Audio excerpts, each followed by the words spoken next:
سوال نمبر 1، نیاز اپنی تنقیدوں میں مختلف راستوں کی نشاندہی کے باوجود بالآخر اپنے اصلی مرکز پر آ کر دم لیتے ہیں، یعنی لفظی صحت، کلام کا ظاہری حسن اور بیان کی رسائی۔ گویا حقائق و تجربات ان کی نظر میں ثانوی حیثیت رکھتے ہیں، بقول سید عبداللہ۔ سوال نمبر 2، لٹریچر کی سب سے بڑی خوبی یہ ہے کہ وہ جذبات انسانی کو حرکت میں لائے اور اس لیے ادبیات میں اہم ترین اس کے جذباتی قیمت ہے، بقول نیاز فتح پوری۔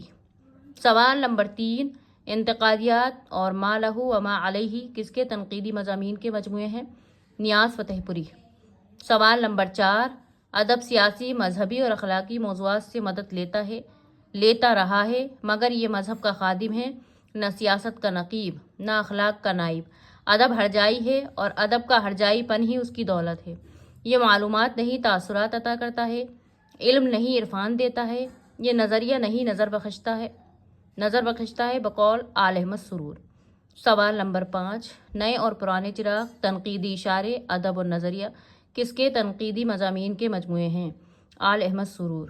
سوال نمبر 6، ادب دو چیزوں کے اتحاد کا نام ہے، انسانی تجربات اور حسن صورت، بقول کلیم الدین احمد۔